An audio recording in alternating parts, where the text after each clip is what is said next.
Hello people, happy Sunday. It's Sunday again. These weeks are just flying by. I can't keep up with it at the moment. Time goes so fast. Time is flying by. Anyway, welcome back to the channel if you're an existing subscriber. And if you're a new subscriber, then welcome to the channel. If you like this video and you like the content, then consider subscribing because I produce this content on a weekly basis. I've got a bit of a beard going on this week. And sometimes when I go out and about in the town, my friends might say to me, or people who know me, "Oh, are you growing a beard?" Well, I'm not literally growing a beard. I'm not trying to push it out of my face. Like, there's no effort involved. It just happens. I just don't cut it and it just happens. The weather in the UK is continuing to be bitterly cold. And this week we actually had some snow. So I recorded a couple of videos during the week to show you what the snow looked like when it fell. So let's get to it. This is what the snow looks like in the UK when it falls. Good morning, guys. I just wanted to share something with you because I'm not sure if you get this in your countries, but it's been snowing here in the UK overnight. As you can see, there's snow all over the cars. It looks beautiful, and yeah, it's just a really nice morning. I'm not sure if the trains are going to be running to get me to work, but I just wanted to share this with you guys, that it's been snowing overnight and everything looks beautiful at the moment.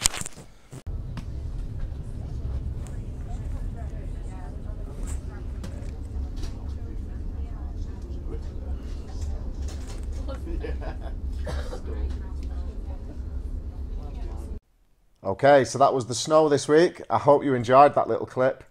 Personally, I like the snow. I think it makes everything look beautiful when it's all covered in white. But when the snow begins to melt, then it doesn't look too nice. But when it first comes down, it first falls, the snow is a very beautiful thing. Anyway, let's crack on with the subject of this week's video, which is going to be how to measure or take the dimensions of an object or a distance. And I'm going to talk a little bit about the main units that we use to measure things and how we do it. So this is a tape measure, and this is a very, very useful piece of equipment or a tool to measure things around your house, or to measure an object, to measure something at work. You'll need to know the vocabulary behind how we measure things. So without any further ado, let's get into it and see how we get on. Let's go, people, let's go. Okay, let's start by discussing the actual units that we use to measure here in the UK. So you can see I've got my tape measure here, and the tape is extended. So if we take a look at the bottom end of the actual tape, sorry, I just need to steady my camera a little bit. I'm holding it with my hand. So you can see that at the top, these are called inches. So that's 1 inch, 2 inch, 3 inch, 4 inch. And then at the bottom, we have centimeters. So that's 1 centimeter, 2 centimeters, 3 centimeters, 4 centimeters. And you can see that inside each centimeter, there are little notches here, and these are called millimeters. So there are 10 millimeters in 1 centimeter, and there are 100 centimeters inside 1 meter. So 1 meter is 100 centimeters, and 1 centimeter is 10 millimeters, and these ones at the top are inches. And you can see that 1 inch is equivalent to about 2.5 centimeters. So they are the main units that we use to measure. And generally, when you're working in the trade, for example, if you're a plumber or you're a joiner, then you will be working in either centimeters or millimeters, with inches being more old-fashioned. So they are the basic units. Now let's discuss the dimensions of an object. Sorry, people, there's just one more thing I want to explain to you before we move on to the dimensions. And that is that with regard to inches, so 1 inch, 2 inch, 12 inches equals 1 foot. So you can see here we have 11 inches, 1 foot. So 12 inches is equivalent to 1 foot. That's all, thank you. Okay, so let's crack on with the basic dimensions. There are 3 basic dimensions to an object which we measure when measuring that certain object, and they are the length, the width, and the height. Now, the word length is derived from long, so length is always the longest dimension, and width is derived from the word wide, so that is the distance across the object. And height is derived from the word high, and that is how far off the ground is it, or how tall is it, would be another one, another way to describe it. So what I'm going to do is I'm going to measure a couple of objects and show you what I mean by this, and hopefully you'll begin to get it. So let's go, let's crack on. So the first example that I'm going to measure is going to be my dining table, my kitchen table. So the first dimension I'm going to take is the length.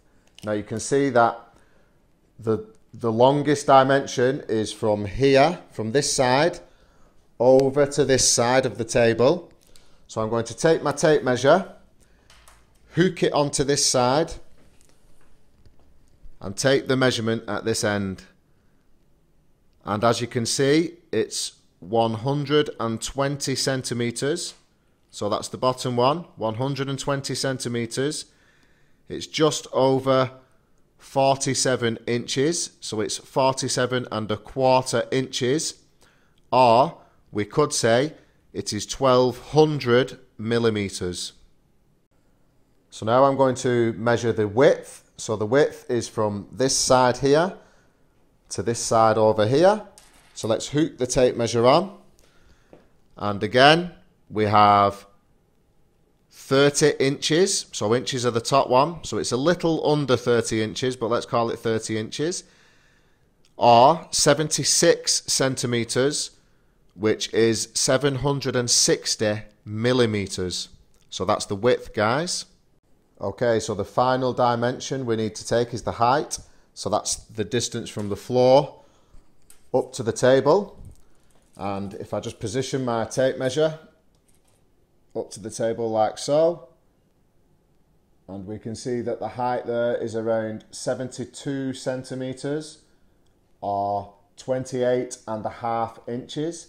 I'm sorry, but my camera's not zooming in on that very well, but the height is around 720 millimetres, or 72 centimetres, which is 28½ inches. So on something slightly smaller, you can see here I've got a tub of butter. So this dimension from here to here would be the length, because that is the longest dimension. The dimension across would be the width, and then obviously the dimension from the table up to the top of the butter tub would be the height. So that's length, width, and height. There we go, people, that's the basic dimensions. There are a couple of other dimensions I want to discuss with you, which are quite common as well. And one of them is depth. So that's depth. And this word is derived from the word deep. So it's referring to how deep something is. So how deep is the hole? How deep is the cut?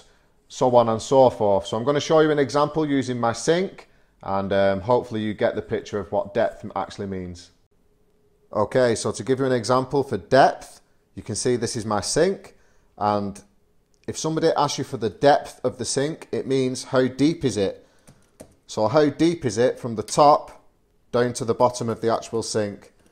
So you just measure that like so, and that is the depth. So that's the depth. Okay, so another dimension which is very common that you'll hear a lot is the diameter.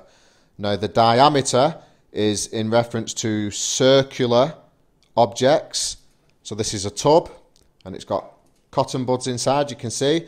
But the diameter of this is the distance from one side to the other, directly in the middle, so at its furthest point. So to measure the diameter of this, I would simply put the tape measure on like so, and you can see it's a little under 9 centimeters. So that is the diameter from one side to the other of a circular object. Okay, so the final example, last but not least, as I usually say, is we can also measure the distance between two objects. So the distance between two objects. So I have here a phone case and my wallet, and if I was measuring the distance between these two objects, I would simply put my tape measure flush with the phone case and then take the measurement from the tape measure here, which you can see is around 40 centimeters. Okay people, that is it for this week's video. I hope you found it useful. The content I cover on this channel, I try to do it in a different way, in my own style, and I try to create videos on things that I don't see other people creating videos on, but are still very useful. As I've said before in this video series, I'm a language learner myself, so I always try to think about something that I may find useful myself in my target language. Having said all that, I hope you enjoyed the video. I hope you found it useful. If you like this video, please subscribe if you haven't already, and if you think this video may be useful to your English learning friends, then please feel free to share the video, and we'll leave it at that for this week. So have a great weekend, what's left of it, and I'll see you guys in the next video. Take care. Bye bye.